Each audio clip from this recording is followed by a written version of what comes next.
Samtang natindog, Mateo 26, versikulo 26 hasta 28.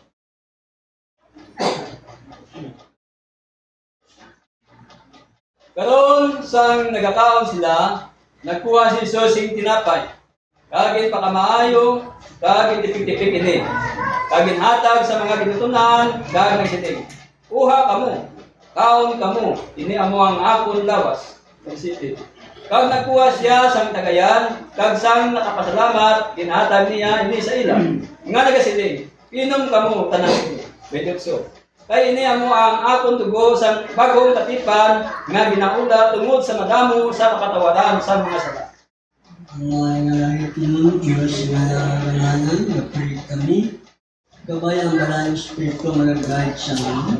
Pag ang wala din, ikaw magkaluoy sa ina, kag magsunod sa iyong bugay samtang wala pa, ikaw magkabalik. Ang tanan na may sakit, ikaw manag-ayo. Kag ang manlubos, tanan ikaw sa ngalan ng Lord Jesus lang po kami ang magaputo.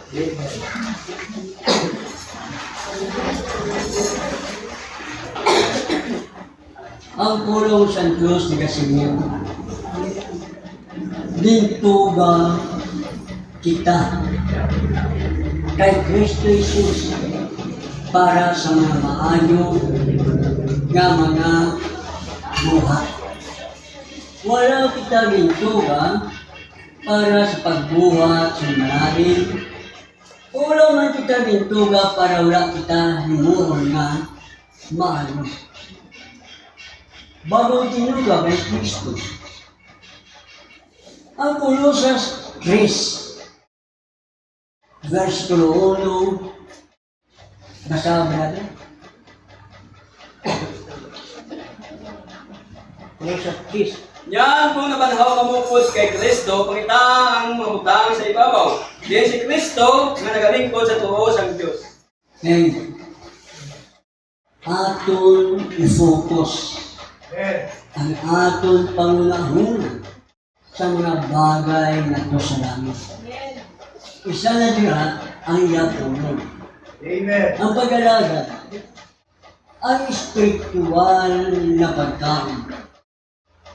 Kaya kung kita na tao na liwat, arata kay Kristo, yung banhaw na kita, sang kita patay. Na ginakabit patay ang tao mula kay Kristo, bangod sa sala kagkarautan.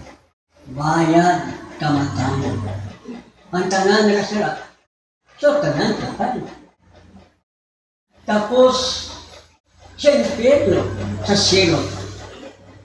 Parehas ang kasubuan, kang ginapas, salan, ang sala may bayad, amo man ina siya sa tao. Pero sa bugay sa Diyos, siya gugma, siya na lang ang napatay sa cross. Imbistika, na siya bangod sa gugma. Ang versikulo 4, ano ang batasan natin? Anong gawin natin sa kita wala pa kay Kristo? Versikulo 4. Kung si Kristo ang aton kabuhi magpahayag, niya kamuman magpahayag kaupod niya sa imaya. Busa, patyan ninyo ang tutanon sa inyo. Ang kakakaimason, Patyon, kailibog, unod nun, kalibutan nun. Ano na siya? Pagpakikirawas. Amen. Dito, kay Kuan, kay Kuan, malawag nga batyagon, sige, malawag nga handong, manawat nga mga hangkong pa. Manawat nga brasyado pa, di ba?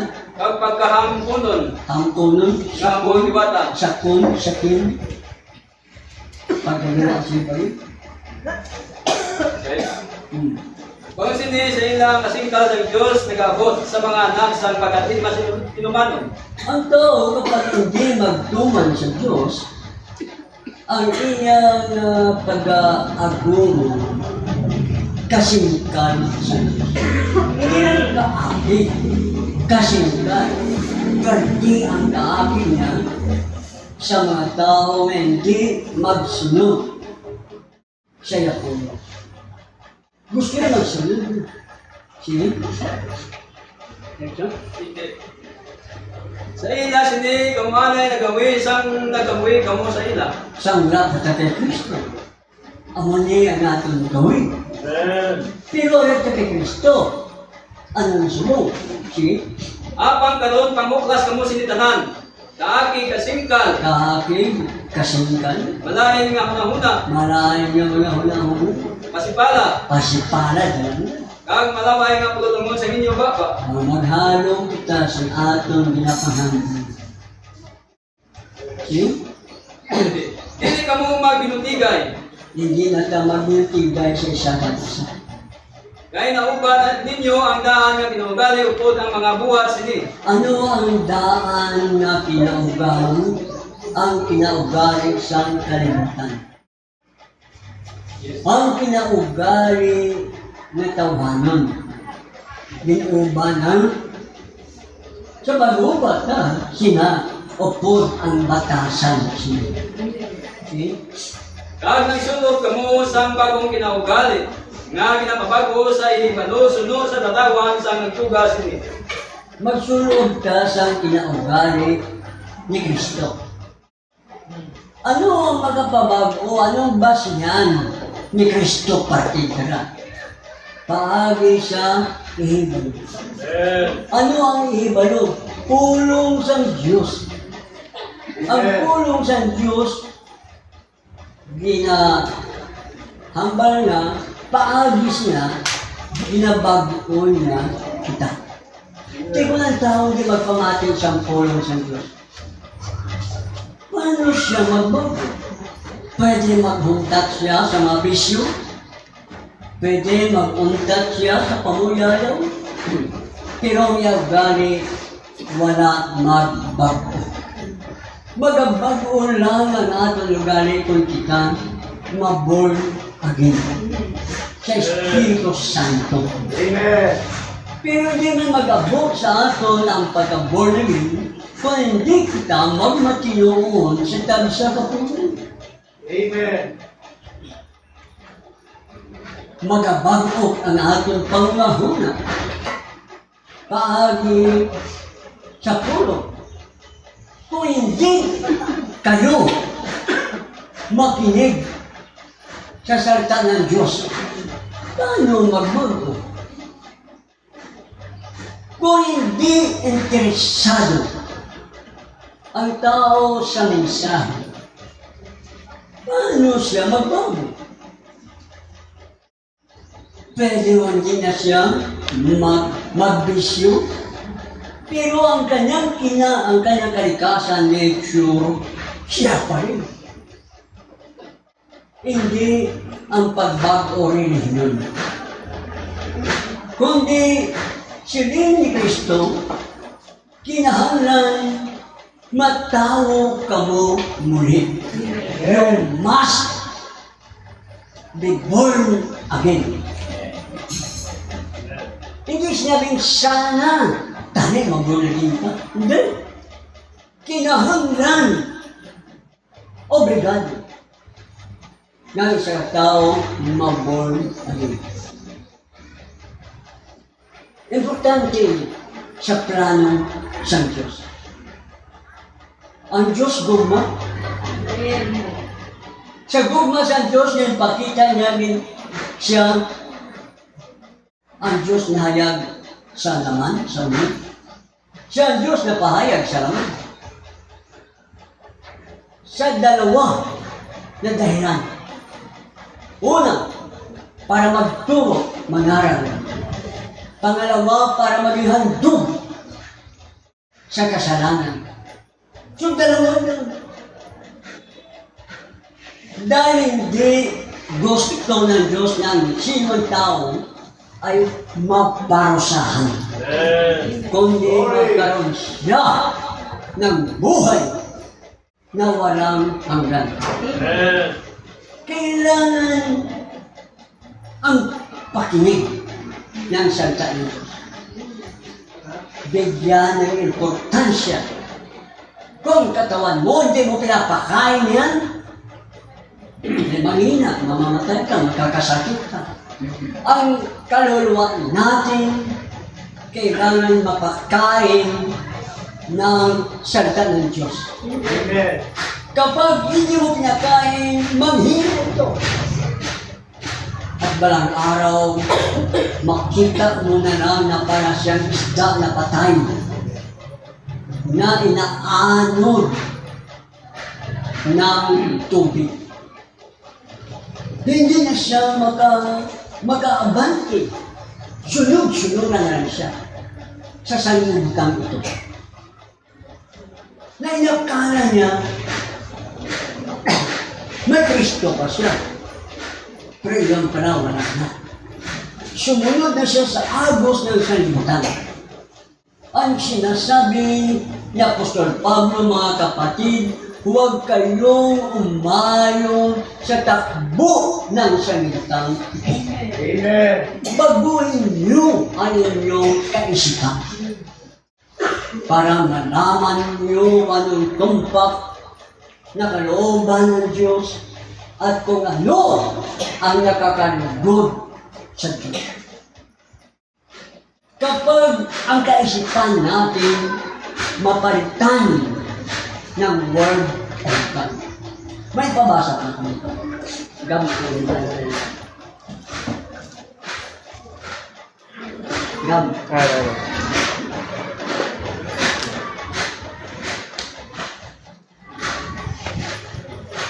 Turkey na, no? Turkey na? Amen. Ha? Buddha, number 2. Okay. Betul. Gusto ni Matri? Oh, okay. Now, the equal with Buddha or some others, listen, you take the blood out of there. Ang tinutukoy niya kung sino-sinong kinikilala ng mensahero. Kung sino-sinong kinikilala ng mga ngaran. Sabi niya kung ang lahat ng pangangaran, kahit ano kabuti, kung wala ang dugo, anong dugo yun? Dugo ni Kristo. Hindi pa rin ito makapagbibigay ng kaligtasan. See? You've got no more salvation. That's all. Kung walang dugo ni Kristo, no more. Kahit gaano pa kabait. Kahit wala pang bisyo. Kung walang dugo ni Kristo, walang kaligtasan. Kahit pumasok pa siya at magsamba, pumasok siya sa lahat ng reliyon. Sumamba sa lahat ng reliyon. Kung walang dugo ni Kristo, walang kaligtasan. Sa magatuwid, nasaan ang kaligtasan ng tao? Sa dugo ni Kristo. Because only blood or salvation only comes through life. Ang kaligtasan ay nanggaling lang sa buhay. At ang buhay niyon ay nasa dugo. Ang dugo ng hayop, walang buhay doon. Ang buhay dugo na makasalanan, walang buhay doon dahil lahat nagkasala. Pero sa dugo ni Kristo, may buhay. Yung buhay ng Diyos nandiyan sa dugo na yan. Ganyan ka-importante ang dugo ni Kristo kung pag-uusapan ay buhay na walang hanggan at kaligtasan. Siyempre, Life is in the bloodstream, and the blood was offered. Only through the shedding of blood is there remission of sin. kita mo, ang buhay na sa dugo at ang kapatawaran ng kasalanan ay nasa pagbuhos lamang ng dugo sa krus ng Kalbaryo. Ano ang sinabi ni Kristo ayon sa sulat niya sa Mateo 26, 27, 28. Ang dugo niya ay siyang ibinuhos doon sa krus. Nangyari yun. Para sa ikapagpapatawad ng kasalanan ng marami. Iyong lalapit sa Kristo. Kaya sumampalataya siya. Siya, brother? Dayan, Brad. I like the old-fashioned blood-spilled religion. That's me. Okay? Because See? God looked upon that and accepted it, and that blood was shed for us. Okay. Ano ba itong lumaganap sa atin? Ang lumaganap sa sanlibutan ito ay ang dugo ni Kristo. Amen. Iyon ang old-fashioned na religion. Anong old-fashioned na religion? Ang forma ng pagsamba. Ang dugo ni Kristo. Kung walang dugo ni Kristo, walang kabuluhan ang pagsamba. The form of worship, religion. Glory. Kaya ang Diyos, hindi at titingnan kung gaano ka kabait para maligtas ka. Hindi rin titingnan kung paano ka lumundag at pumuli para maligtas ka. Hindi rin tinitingnan kung gaano katapat sa pagsamba ang isang tao. Kung gaano siya kabilis at palagi dumalanan. Ang Diyos ay titingin. Anong titingnan ng Diyos? Ang dugo ni Kristo! Yun ang kanyang titingnan. Dahil sa dugo may buhay. At iyon lang ang tanging paraan ng Diyos. Amen. Mula pa iyon sa time na siya'y naparito ayon sa laman.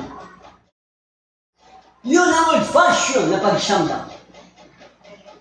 Hindi paglipat sa reliyon, paglipat sa ibang simbahan, kundi ang lumapit sa salita ng Diyos. Yun ang hinahanap ng Diyos upang tayo makalapit sa dugo na yun. Brother? Glory. Number 3. If I come to you tonight, Ano sinasabi ng mensahe? Ng propeta, ako'y darating sa inyo ngayong gabi ito. and I had the spirit of a criminal, At kung siya may espiritu ng kriminal, dali lang. Example yan lang naman. Kung siya ay darating sa inyo na may espiritu sa kriminal. Ano kriminal? Mamamatay tao. Pero hindi lang pagpatay literal ang pagiging kriminal. Ang mapuot kasi yung kapatid, mamamatay tao na, kriminal na. Wala siyang buhay na wala nang lahat. Nasa kadiliman siya. Kaya sinasabi niya mensahe kung ang puot ay tumutubo sa iyong puso. Tanggalin mo na agad yun. Huwag mo hayaan mag-sprung up na tumubo at mabuhay. Dahil ito ay magbubunga ng kamatayan espiritual para sa iyo. Amen. Kaya sabi niya, alisin ang mga gamit niyo, mga puot niyo. Kung may literal na kriminal, may spiritual na kriminal. Napatay nila ang dignidad ng isang tao para sa kanila. Sila na ang the best dahil hindi sila nabubuhay ayon sa sanlibutan. Mabait sila. Pero ang Diyos hindi tumitingin sa kabaitan ng tao, kundi sa dugo ni Kristo. Sige na rin. John Dillinger's spirit was upon me. Kung ang espiritu ng kriminal na yun ay isa sa kanatin sa mensahe ko, You'd expect me to have big guns, kaya hindi. Siguruhin mo na, ekspektaron mo na dala-dala niya ang malaking baril. Kriminal siya.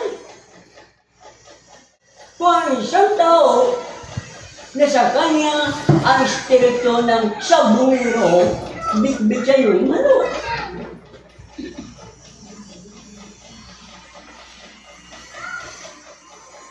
Kung kriminal na ang espiritu nga sa tao, yun pala ang dahilan. Kung anong uri ng tao meron siya, pag-uugali.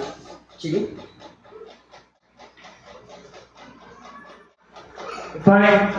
and be an outlaw like he was, if I had the spirit. Kung magkado na, propetang ito, tagalabag ng kautosan, kagaya ng kriminal, dahil ang espiritu niya sa kanya ay espiritu ng kriminal.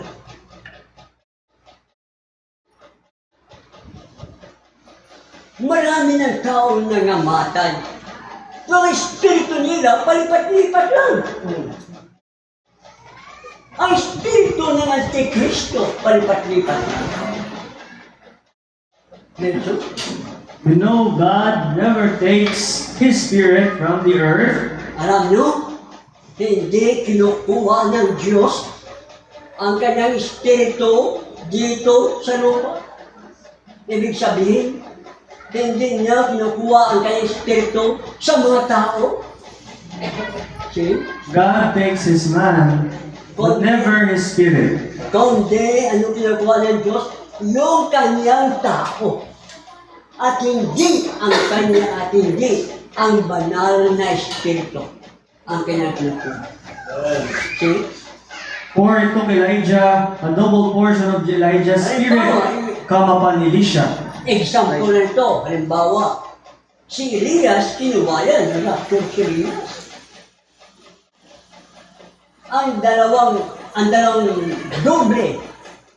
doble espiritu ni Elias, napunta kay Eliseo. Ano yun? Espiritu yun ng Diyos. Ng pagkapunta. Sige. Several hundred years later, he come out John the Baptist. Pagkaraan ng mga ilang taon, matagal na panahon, itong si Eliseo ay naging si Juan Bautista.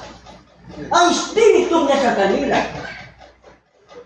yun ang dahilan na kung bakit may kaisipan sila ng Diyos. Sige. And is predicted to come out again in the last day. At ang minula sa Biblia ng Espiritong ito ay muling babalik sa huling panahon. Sino tinutukoy niya? Ay kapitun na mensahero. Siya ay may pang-apat na Espiritu ni Elias. Si Juan Bautista, pangatlo yun. Siya, ang kapitong mensahero, pang-apat yun. Sige? Diretso? God takes His man but not His spirit. Kinukuha ng Diyos ang kanyang tao, but hindi ang kanyang espiritu. When the spirit's gone, Kung ang espiritu nito ay aalis, the church is gone then. ay ganun. Kung kukunin ng Diyos ang kanyang espiritu dito sa lupa, kung magkaganon, ang Iglesia Novia ay wala na rin dito. Rapture. Kailan kukunin ng Diyos ang kanyang espiritu sa lupa? Pag dating ng rapture. Doon na kukunin ang kanyang espiritu dito. See? There will be no more salvation, no more mercy over them. The spirits go. Ano ito? Kung wala ng Espiritu ng Diyos dito sa mundo, wala ng kaligtasan, wala ng awa, kahit magluwa man ang tao ng dugo, lumuhod sa hanggang gusto niya, sumigaw sa gusto niya. Wala nang awa, wala nang awa, wala nang kaligtasan. Sa makatuwid ang kaligtasan ay hanggat wala pang rapture, may kaligtasan. Tulad sa panahon ni Noe, kumatok sila sa radyo na ang dahon. Noe, papasukin mo kami. Wala nang kaligtasan. Sarado na ang kaligtasan. Pagdating ng rapture, kukunin ng Panginoon ng kanyang Espiritu sa lupa, wala nang salvation. Kakatulad ng tao, iiyak siya ng dugo. Kahit gaano man kanyang pagsisisi at tawa, wala nang kaligtasan. Dapat sana ang tao ngayon tumawag sa Diyos. Habang hindi pa dumating ang rapture. I-pray natin ang ating mga mahal sa buhay na sila man tumawag kagaya sa atin. Bago mangyari ang rapture. No more salvation! Sige, brother? Tapos. Ha? Tapos. Masalap yan? Ano?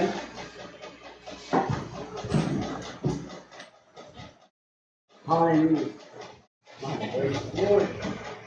1:10. Oh, Una 10 daw. oh, 10. Tapos 20. 20. At 10. 1. Oh, 1. Siyempre. We're trying to get every soul saved. So that Nagsisikap tayo ng bawat kaluluwa ay maligtas. Jesus can come. Upang si Jesus ay darating. Ano ibig sabihin? Kung hindi pa tinawag yung kaisa-isa katapusan na kaluluwa na yun, hindi pa darating siya. See? And he cannot come until the last one, that has the name of the book of life, put there before the foundation of the world, is called. Kita mo?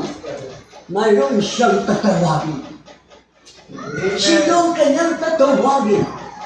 Yung mga tao ng pangalan ay nakasulat sa aklat ng buhay ng Kordero niyan. Isinulat yun mula pa ang mundo. Sa kaisipan pala ng Diyos, nakita na niyang tao na siya'y satampalataya sa mensahe sa kanyang panahon. At ang pangalan, kung magkaganon, isinulat sa aklat ng buhay ng Kordero. Ang gagawin ng Diyos, tatawagin niya yun ang katapos-tapusan. Pero hindi siya pupunta sa tao yun sa kanyang katawang glorified body. Ikaw ang kanyang susubuin.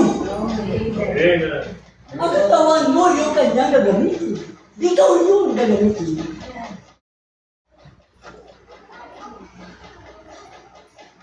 Sige, brother. When the name is called, that's the last one then. Okay? Kung ang pangalan, katapusan na pangalan tatawagin, then, ikaw na siya, tapos na tayo. Tapos na ang salvation. Anong gagawin niya, brother? Sige. He came to redeem, Pumunta siya para magtubos. to bring back. Para ibalik. He brings the last one in. Dahil ang katapusan tao yun, papasok. When he brings the last one in, Kung madala na niya ang katapusan tao yun, papasok. he's sitting at the right hand of God. Siya ay uupo sa kanang kamay ng Diyos. Uupo siya sa kanang kamay ng Diyos. Tonight, doing his mediatorial work. Ginagawa niya ang kanyang gawain pagka tagapamagitan. Anong year yan, brother? 64. 1964. Noong 1963, tumayo na siya sa kanyang gawain pagka tagapamagitan. Pero bakit 1964 na? Nandoon pa rin siya sa kanyang gawain bilang tagapamagitan. Alam mo kung bakit? Nang 1963, pabalik, tagapamagitan siya sa 7 kapanahonan ng Iglesia. Ang katapusan, panahon ng Pentecostal. Tumayo na siya kasi tinakwil ng salita. Ang nagtatakwil ng salita, aalisan siya ng Diyos. Dahil ang Diyos sumasama sa kanyang salita. Ngunit, mayroong brad ang tinawag niya. Mula sa denominasyon, mula sa religion, tinawag niya ang kanyang brad, ang kanyang pinili. At doon siya tumira sa atin. Ang puso natin, ginawa niyang trono ng biyaya. Amen. Trono ng awa, kaya may biyaya pa rin. Amen. Tagapamagitan siya natin sa Diyos. Sa pamamagitan itong mga makasalanan. Ang makasalanan, may tsansa pa dahil sa atin. Pag tayo maraptol, wala na tsansa lahat. Amen. Dahil sa atin, may biyaya pa sa mga tao. Kaya habang nandito pa tayo, wala pang rapture, mayroong awa, mayroong biyaya. Dahil tayo na ang ginawa ng luklukan ng awa. Sir brother? Next. Next, Brad. Number 1. He is a high priest sitting at the right hand of the Majesty on high. Siya ang Pangulong Pari. Sino? Si Kristo. 19 ano yan, brother? 1964. 1964. Tayo pa rin ang luklukan ng awa.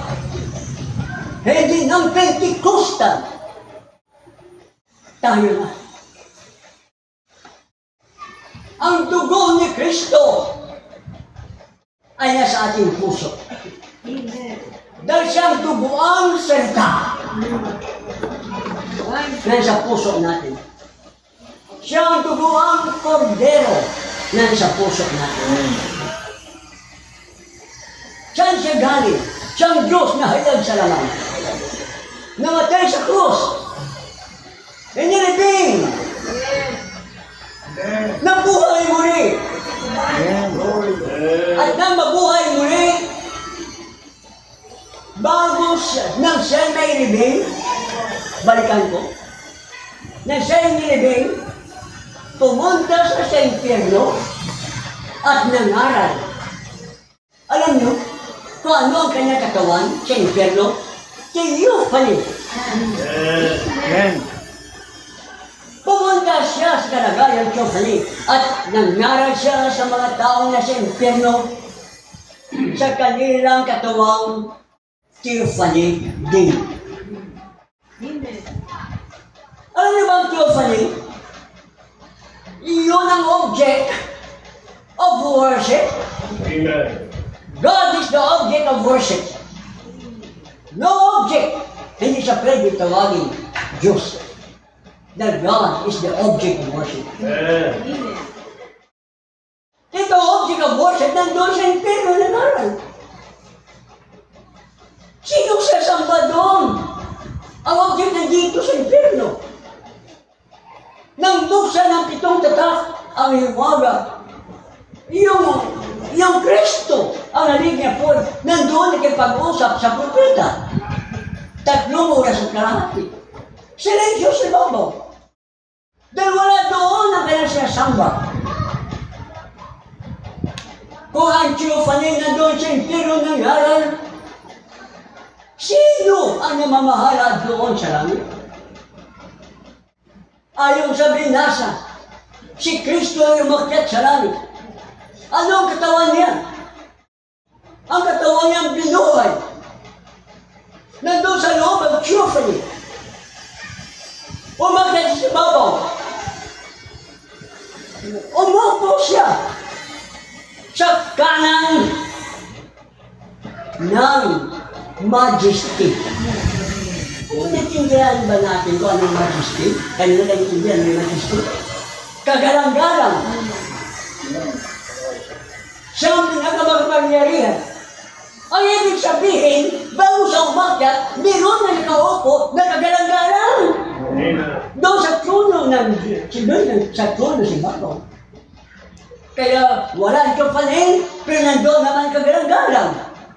Ang majesty, ang hari, ang Piyara Supremo, nandoon sa langit. Siya na mamahala doon. Pag siya samba, wala doon, nandito sa lupa. Kaya, ngayon pa lamang, sana, lumapit ang tao kay Kristo sa pamamagitan ng panampalataya sa mensahe sa ating panahon. Tatawagin ng Diyos ang kanyang mga pinili, pero sinong gagamitin niya? Yung mga taong nangangaral ng mali-mali. Nangaral ng mensahe, may bawas, may kulang, nilagdag. May sarili na interpretasyon. Hindi yun ang taong gagamitin ng Diyos. Ang gagamitin ng Diyos, iyong manapalatayan sa kanyang bawat salita. Sa buong mensahe. Sinabi? To make intercessions on our profession, you've got to accept it and profess it. Okay, next brother. Alright, so bro. Okay, ito na lang. Ito na kita po siya, ha?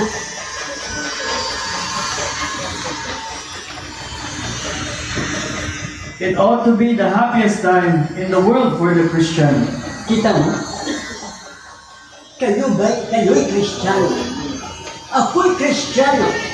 Kailangan iyan ang pinakamasaya, pinakamaligaya mong panahon sa mundo.